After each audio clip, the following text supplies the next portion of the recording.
Hola, soy Kirmen Uribe del País Vasco y acabo de presentar aquí en Guadalajara La hora de despertarnos juntos con Seix Barral, Planeta. La hora de despertarnos juntos cuenta la vida de Carmela Urresti, una mujer independiente que vivió todo el siglo XX y además vivió de cerca todos los acontecimientos o casi todos los acontecimientos políticos e históricos del siglo.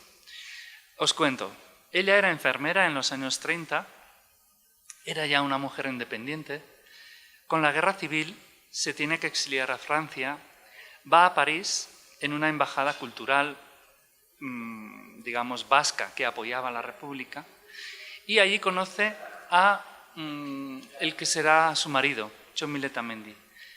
Era músico de jazz, tocaba en la Orquesta Sinfónica de Bilbao, había tocado con Ravel, había tocado con Rubinstein, había tocado en Nueva York, se enamoran, tienen una hija, pero los nazis toman Francia y tienen que escapar casi en el minuto 89, hablando en términos futbolísticos, a Latinoamérica, como miles de personas que fueron acogidas aquí con mucho cariño. Entonces a ellos les tocó ir a Venezuela, están en Caracas, viven en una situación de relativa tranquilidad, ella empieza a trabajar de nuevo como enfermera, él como músico, pero reciben la visita del presidente vasco, José Antonio Aguirre, que también estaba en el exilio, esta vez en Nueva York, y había hecho un trato con la administración Roosevelt, con la administración de Estados Unidos, para que los vascos actuasen como espías en la Segunda Guerra Mundial bajo mando estadounidense. Entonces, Txomin Letamendi es espía y músico, primero actúa en Venezuela, después es enviado a España, va a Barcelona y allá lo apresan. Para mí era primordial que la protagonista de la novela fuese mujer. Si no, no tenía mucho sentido, o no me apetecía a mí meterme en una novela de 400 páginas como es esta, con protagonistas masculinos, ¿no? Y contar un poco lo de siempre, esto de espías, sí, pero desde el punto de vista masculino, ¿no? Entonces, me interesaba mucho la vida de Carmela Urresti. ¿Y por qué? Porque fue una mujer que siempre quiso decidir por sí misma.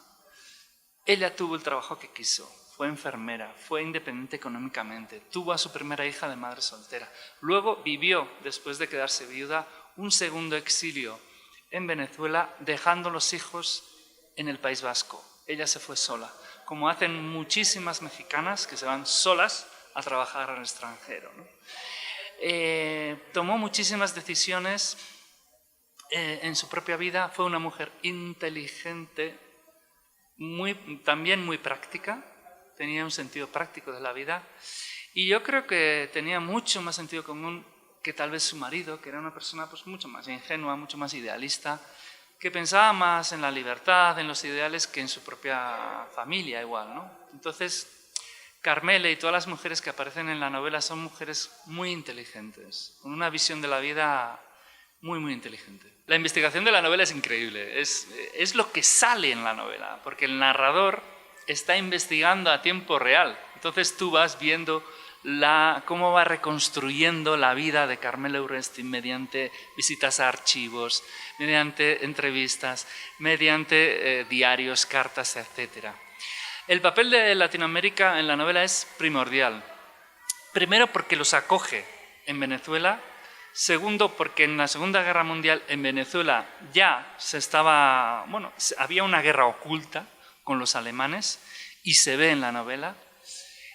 Y tercero, y sobre todo por el segundo exilio. El segundo exilio es mucho más largo, es de los años 50 a los años 70, y en este exilio se ve cómo en Latinoamérica se pudieron publicar los libros que en España no se podían publicar, ¿no? Una lengua que estaba prohibida, como el euskera en el País Vasco, era hablada aquí, había clases de lengua vasca aquí, se publicaban libros en lengua vasca aquí. Entonces, el exilio en Latinoamérica ayudó a que la lengua se mantuviese viva y tenemos que estar agradecidos por ello.